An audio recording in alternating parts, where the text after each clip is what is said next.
बिस्मिल्लाहिर्रहमानिर्रहीम। अस्सलाम वालेकुम। देसी टीवी यूएसए के प्रोग्राम सफ़र रोशनी के साथ मैं हूँ दानिश मलिक। नाज़रीन ग्रामी, आज की इस एपिसोड में हम आपको अब्दुल सत्तार ईदी मरहूम के एक इंटरव्यू का जिक्र करते दिखाई देंगे। इस इंटरव्यू के ज़रिए ये वाज़े हो जाएगा कि इंसान को अपनी औलाद के लिए सहूलियात और आसाइश से ज़्यादा तरबियत देना ज़्यादा अहम होता है। तो चलिए बढ़ते हैं आज की एपिसोड की जानिब। अब्दुल सत्तार ईदी मरहूम से एक इंटरव्यू में पूछा गया, आपने हज़ारों लावारस नाशें दफनाई, कभी किसी नाश की बिगड़ी हालत या उस पर तशद्दुद देखकर रोना आया? उन्होंने आंखें बंद करके गहरी सोच में गोताजन होते हुए कहा, तशद्दुद या बिगड़ी नाश तो नहीं, अलबत्ता एक मर्तबा मेरे रज़ाकार एक साफ सुथरी नाश लेकर आए जो ताज़ा इंतकाल किए बूढ़े मगर किसी पढ़े लिखे और खाते पीते घराने की लग रही थी। उसके सफ़ेद चांदी जैसे बालों में तेल लगा हुआ था और सलीके से कंघी की हुई थी। धोबी के धुले हुए सफ़ेद उजले कल्फ लगे सूट में उसकी शख्सियत बड़ी बावकार लग रही थी, मगर थी अब वो सिर्फ एक नाश। ईदी साहब फिर कुछ सोचते हुए बोले, हमारे पास रोज़ाना कई नाशें लाई जाती हैं, मगर ऐसी नाश जो अपने नक्श छोड़ जाए कम ही आती हैं।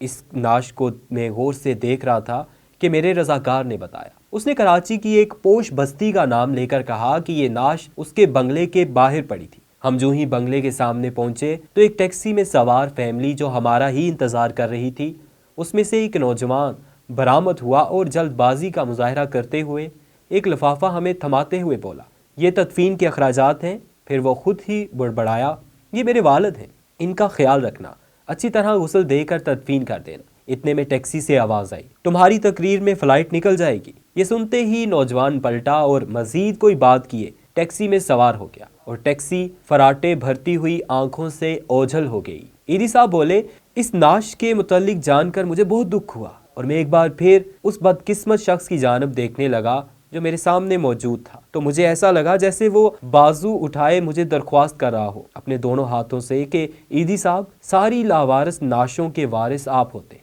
मुझ बदकिस्मत के वारिस भी आप बन जाएं। मैंने फौरन फैसला किया कि इस नाश को गुस्ल भी मैं दूंगा और तदफीन भी खुद करूंगा। फिर जो ही गुस्ल देने लगा तो उस उजले जिस्म को देखकर मैं सोच में पड़ गया कि जो शख्स अपनी जिंदगी में इस कदर मोतबर और हसास होगा, उसने अपनी औलाद की परवरिश में क्या नाजो नाम ना उठाए होंगे। मगर बेटे के पास तदफीन का वक्त भी ना था। उसे बाप को कब्र में उतारने से ज्यादा फ्लाइट निकल जाने की फिक्र थी और यूं उस नाश को गुस्ल देते हुए मेरे आंसू छलक पड़े। फिर वो अपने कंधे पर रखे कपड़े से आंसू पोंछते हुए बोले, उस दिन मैं इंसानियत की डूबती नैया पर रो पड़ा। खुदारा अपनी औलादों की ऐशो इशरत की बजाय बेहतर तालीम और तरबियत पर ज़्यादा गौर व फिक्र करे। इसी के साथ ही आज की इस एपिसोड का वक्त ख़त्म हुआ चाहता है।